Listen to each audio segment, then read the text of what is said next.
want to talk about the history of Malamulo Mission, its origin. Malamulo Mission is in the country of Malawi, that is in Africa.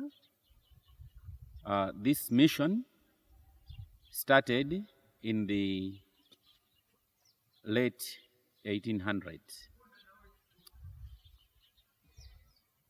The place, it is located in Choro. That's a few kilometers from the city of Blantyre.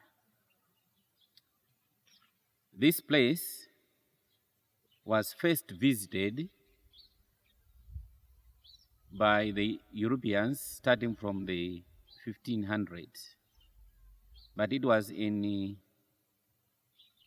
late 1800s that it got its significance. Let me talk about David Livingstone, the famous African explorer. He actually camped at this place. David Livingstone passed through this place 4 times from 1958 to 1963.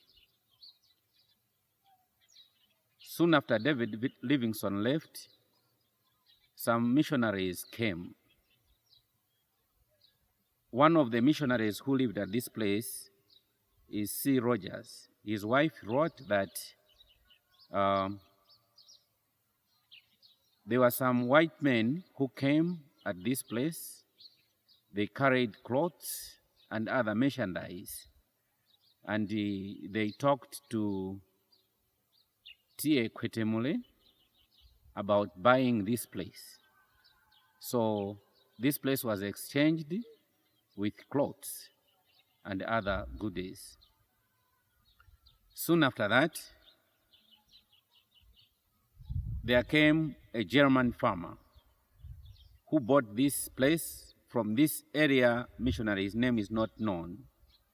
That German farmer bought this place with the aim of planting coffee, guavas, lemons, and other fruit trees. After he bought this place, he planted several of these fruits. Then there came a man by the name of Joseph Booth. Joseph Booth is the one who started the Zambezi Industrial Mission in Misidi in Blantyre near Sanjika. After that mission, he came to this place and bought it under the sponsorship of the Baptist Church. The name of the sponsoring church was Plainfield in New Jersey. So after he bought this place, he wanted to make it an industrial mission that is self-sufficient, producing things that are sold locally to sustain the mission. Joseph Booth, after he bought this place, he also embarked on coffee planting. So he planted this area with lots of coffee trees. This project, unfortunately, did not go well. Coffee plantation did not do well at that time. While Joseph Booth was lingering to see what he would do with this place, there came a man by the name of George James. George James was a student at Battle Creek College, which today we call Andrews University in the United States of America. He heard the story of David Livingstone, and it was his desire to walk in his footsteps. But he wanted to spread the gospel.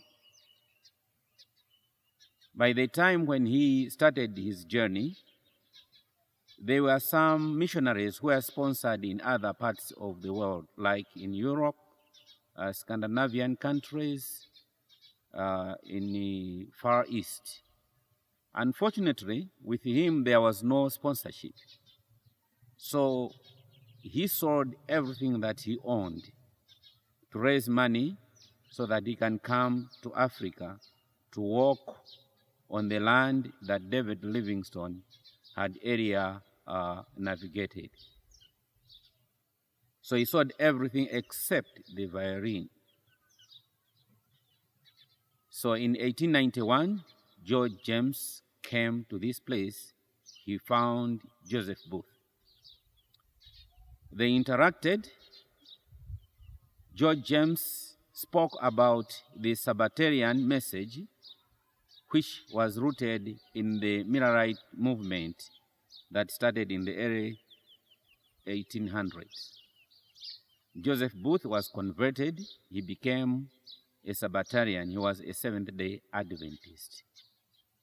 So when Joseph Booth went back to United States, he met some Adventist leaders who wanted to find a place in Africa where they could establish a mission. So Joseph Booth offered this place that they can come and occupy this place. At that place, it was known as Plainfield. It was known as Plainfield because the sponsoring church was Plainfield in New Jersey in the United States of America. So the Adventists, through the influence of George James, who actually was more like an evangelist, a singing evangelist, influenced Joseph Booth, who got converted, became an Adventist. That's how the place now started to interact with the Adventist message. So George James, it is reported that he left this place to go to Zimbabwe, that is Solusi, where there was a thriving Adventist mission. Unfortunately, he died on the way.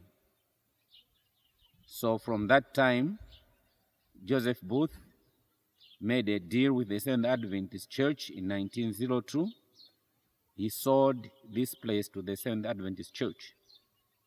And the Seventh Adventist Church sent the first missionary, who was Thomas Branch, his wife and his daughter Mabel Branch. They worked together with Joseph Booth for 6 months, and then Joseph Booth left this country for South Africa. After he left, the church sent another person to assist in the running of the mission. That person joined the Branch family, but he didn't stay long. He died too. So in 1907, there came C. Rogers, who took over from the Branch as the missionary. One of the things that we remember of Thomas Branch is that his daughter, Mabel Branch, was the first teacher, and she helped in establishing the school at this place. By 1907, there were 60 kids. By 1912, there were over 200. So C. Rogers speaks about this place that they had introduced farming as a way of sustaining the school. So students would come from all over and start boarding school, but this school was paid by farm labor. So they raised a big farm around this place, and it produced a number of crops like rubber, cotton, and the other plants. But they also had a big dairy farm.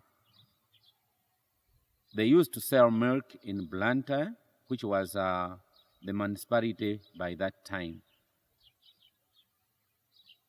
They used to make a profit of $125 a month. All what I'm saying here is reported by Mrs. C. Rogers, who wrote extensively about the beginning of Adventist work at Plainfield, which is today known as Malamulo. So it was in the time of C. Rogers that changed the name Plainfield to Malamulo, meaning the 10 Commandments. Perhaps I would stop here for the meantime. We are going to continue at another time.